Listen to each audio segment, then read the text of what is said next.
السلام عليكم ورحمة الله وبركاته. ازيكم عاملين ايه؟ رب تكونوا بخير. عملنا بقى بشوية بطاطس من البيت وصدر فرخة وليمة، بمعنى أصح والله وليمة عظمة على عظمة. قعدنا الولاد بصي لا بقى تشتري وتجيب الدليفري ولا أي حاجة من الحاجات دي، حاجات بسيطة وتركات بسيطة وسر التومية الخطيرة وقرمشة البطاطس اللي محدش هيقولك عليها واسرار الفراخ اللي انت شايفاها قدامك، الشاورما الخطيرة اللي انت شايفاها قدامك دي. والله حرفيا انا ما بقتش بشتريها من بره نهائي. التوميه الكريمه اللي استحالة تفصل منك، طعمها تحفة، لا توم زيادة ولا نقص. تعالوا نشوف المقادير والجمال ده هنعمله كله ازاي معاكي. لو عايزة تشتغلي بمقادير بودر تمام، بس انا بحب الحاجات الفريش وبتبقى تحفة وبتدي نكهة جميلة كده. شوية توم بقى، معلقة توم مهروسين كده، بصلاية حلوة محترمة، قرن فلفل، كوباية زبادي أو شوية لبن رايبين عندك أو حتى شوية لبن حليب. تحطيهم بقى معانا بهارات فراخ، ملح وفلفل وكمون وشوية بابريكا، ونطحن الكلام ده كله مع بعضه. شوية البابريكا دول هيودوها في حتة تانية. نطحن طحنة جامدة قوي أكنها عصارة. ويا سلام بقى لو صفيتيها، انا نسيت الخطوة دي، يعني كنا المفروض صفينا، بس هي مش مشكلة وكانت جميلة جدا قدامكم زي ما انتوا شايفين. التتبيلة الخطيرة دي التحفة، اللي شوية خل وليمونة دي ما بانتش كده في التتبيلة. نركن بقى الفراخ بقى بتاعتنا وتعالوا نعمل التومية الخطيرة. دول طبسيتين مية زي ما انتوا شايفين كده قدامكم. هنحط عليهم حوالي 5 معالق من النشا. انا بطأت لكم شويه دول علشان نعمل التوميه خطوه بخطوه مع بعض وتكون جميله باسرارها واستحاله تفصل منك. بصي هتتحدي محلات الشاورما السوري. ما تنسوش اول حاجه في اللايك، وتنزلوا تعملوا تعليق حلو وتشتركوا في القناه لو اول مره تشوفيني، وان شاء الله تستفادي مني كتير. تعالوا بقى، حطينا حوالي 5 معالق، هنقلبهم كويس على البارد، كويس كده على البارد. حطيت كمان معلقه، كنت حطيت 4، دول 5. هنقلبهم على البارد ونرفعهم على النار لحد ما القوام اللي هتشوفيه قدامك ده يجي، بس مع التحريك. الخطوه بقى التركية بقى اللي هتخلي معاكي التوميه خطيره، ان انت تحطي التوم مع قبل ما ترفعيها على النار مع النشا. هنحط التوم مع النشا ليه؟ بتخليها تحفة، وبتخليش بقى الحاجة تحسها كلها مستوية كده. رفعناها على النار لحد ما شفتوا الشكل اللي كان قدامكم ده، عامل زي الجل كده، زي الجل الشفاف كده.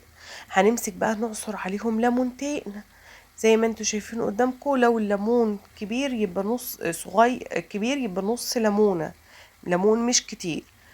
ماشي. لو عندك ملح ليمون تمام، حطي شوية بس ذرة بسن المعلقة. حطينا شوية الملح ونقطتين خل. ماشي. المكون بقى اللي هيخليها خطيرة وتحفة، عندك بقى كوباية زبادي، شوية لبن يكونوا قريبين منك في البيت اهو. شفت شايفين القوام بتاعه كريمي كده. ماشي. شوية لبن، مفيش مشكلة خالص. هتحطي شوية لبن حليب بس. مش هتحطي اي سوائل غير لما تشوفي القوام بتاعك محتاج ولا لا. تعالوا بقى، المكونات دي كلها اتقلبت اهي على بعضها. بردت بيها الحاجة لان احنا كنا مستعجلين. ماشي. الولاد كانوا عايزين ياكلوا. جبت بقى الخلاط بتاعك، هاند بلندر، خلاط، كبة. دي انا كنت فارمه فيها التوابل، فابقى مش هنقعد نلحوس كل حاجة عندنا في المطبخ. هننزل كل بقى القوام ده في الكبة، وكده مش هنحتاج اي حاجة معانا غير شوية الزيت. ماشي. هنفضي بقى كل ده قدام. انا مبطئة الفيديو معاكم. ما تنسوش ان احنا حطينا التوم في البداية مع النشا. عايزة تحطيه سليم تمام، عندك التوم مفروم تمام. ماشي. بس ما تكتريش توم جامد، لان انت لما بتكتري توم جامد بتبقى طعمها طعم توم ومبتبقاش حلوة خالص. توم دي حطيت نص معلقة كبيرة توم للكمية دي. الكمية دي مش شوية، الكمية دي كمية كويسة. هتنزل بقى بالزيت سرسوب ورا سرسوب. شايفين هي كريمه اهي، بس هنضربها كمان شويه. اضربيها ضرب مبرح كده لحد ما تاخدي منها القوام اللي انت عايزاه. لو بقت تقيله معاكي هتفكيها بشويه ميه او شويه لبن. بقت خفيفه معاكي الزيت اللي هيمسكها، او لو خفيفه جامد بقى تعملي لها معلقه ميه بمعلقه نشا وتدوبوهم على النار وتحطوهم عليه كده. القوام تحفه معايا اهو زي ما انتوا شايفين. انا حبيت بقى احط له شويه زيت كمان، قلت لازم انا احط له شويه زيت مع ان كان القوام ده سخن يعني لسه هيمسك، بس انا قلت احط لها شويه زيت. وعبال ما ركنتها وجيت اشتغلت بيها حسيتها تقلت. حطيت لها شويه ميه وضربتها بالهاند بلندر سريعا وانا واقفه. خلاص تمام كده. حطيت لها شويه زيت اهو وهقفل. انا بحط ايدي كده عشان الزيت كان بيطرطش عليا، بيطلع لفوق بيطرطش لفوق لان ما شاء الله الكبه كانت مليانه. خلاص كده هي قوام تحفه وطعم تحفه كريمي تحفه، حاجه هتشكروني عليها. اللهم بارك. هنا خلاص بقى افضيها في حاجه واركنها معانا. ولا لو حاجه فضت منك يا جماعه او عملتي كميه كبيره وحاجه فضت منك، حطها في برطمان وحطها في الفريزر، وقت ما تشتغلي تطلعيها في ثانيه هتفك. خلاص كده شايفين القوام والجمال، حاجه تحفه عظمه على العظمه. هنا بقى تعالي بقى، كانت الفراخ اتبلت معانا. حطيتها كده بتاخد لون من تحت وقلبها على الجنب التاني تاخد اللون اللي انت عايزه تسيبيها جوسي وطريه شويه، يعني مش عايزاها لانها كده كده في قلب السندوتشات مش عايزاها تنشف. تمام. عايزه تسويها وتحطها في الفرن تمام. عايزه تقطعيها عصافيري تمام.